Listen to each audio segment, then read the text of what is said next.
প্রথমে সমস্ত ছাত্রছাত্রীকে জানাই আমার হার্দিক ভালোবাসা। তারপর শুরু করছি একাদশ শ্রেণীর নতুন পাঠ্য উপমন্যু কথা। এই উপমন্যু কথায় তোমাদের 5 মার্কস রয়েছে। আমার এই ভিডিওর মাধ্যমেই তোমরা 5 মার্কস পেয়ে যেতে পারো। উপমন্যু কথার উৎস। উপমন্যু কথার উৎস হচ্ছে মহাভারতের 18টি পর্বের মধ্যে প্রথম পর্ব আদি পর্ব এর পোষ্য পর্ব অধ্যায় থেকে নেওয়া হয়েছে। উপমন্যু কথার বিষয়বস্তু মূলত উপমন্যু কথা গদ্যাংশটি গুরুর প্রতি শিষ্যের যে অগাধ বিশ্বাস তা এখানে তুলে ধরা হয়েছে। কাহিনীটি এরূপ: গুরু আয়োধ্যম্য তার শিষ্য উপমন্যুকে আদেশ করেন গুরু চরানোর। তিনি দিনের বেলা গুরু চরান এবং দিনের শেষে গুরুর নিকট এসে প্রণাম করতেন। কিন্তু গুরুদেব তাকে হৃষ্টপুষ্ট দেখে যখন জানতে চাইলেন যে তুমি কিভাবে জীবন ধারণ করো, তখন শিষ্য উপমন্যু তার গুরুদেবকে জানায় যে গুরুদেব, আমি ভিক্ষান্ন গ্রহণ করে আমি জীবন ধারণ করি। কিন্তু ঋষি আয়োধ্যম্য তার শিষ্যকে বলেন যে ভিক্ষাবৃত্তি প্রথমে তোমার গুরুদেবকে নিবেদন করবে, তারপর তোমার ভোজন করা উচিত।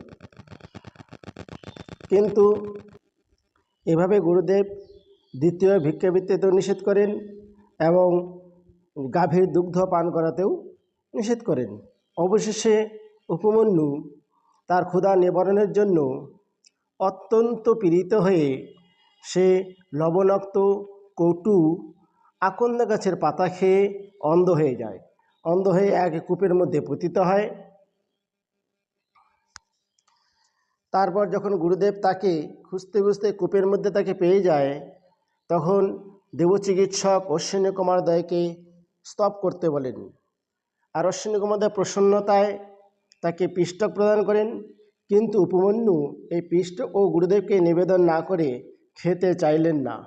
অশ্বিনী কুমার দয় তার গুরুর প্রতি অগাধ ভক্তি দেখে তার দৃষ্টিশক্তি ফিরিয়ে দেন। এভাবে উপমন্যু তার গুরুর নিকট যে অগাধ ভক্তি তা এখানে দেখানো হয়েছে। অবশেষে গুরু আশীর্বাদে তিনি শ্রেষ্ঠত্ব বা শ্রেষ্ঠ বিদ্যা লাভ করেন। এরপর প্রশ্নোত্তর পর্ব নিয়ে আলোচনা করছি। তোমাদের যে ধরনের প্রশ্নগুলো আসতে পারে তা আমি এখানে তুলে ধরেছি। প্রথম প্রশ্ন, মহাভারতের রচয়িতা কে? বেদব্যাস। তারপর মহাভারতের কয়টি পর্ব? মহাভারতের 18টি পর্ব। উপমন্যু কথা উৎস মহাভারতের কোন পর্ব? আমি আগেই বলেছি মহাভারতের আদি পর্ব। তারপরে প্রশ্ন দেখো, ঋষি আয়োধ্যম্যের কতজন শিষ্য ছিল? 3 জন। কতজন শিষ্য ছিল? 3 জন। তারপরে প্রশ্ন, উপমন্যুর গুরুর নাম কি? আয়োধ্যম্য। নেক্সট, উপমন্যুকে গুরু কি আদেশ দিয়েছিল? গুরুচরণের আদেশ দিয়েছিল।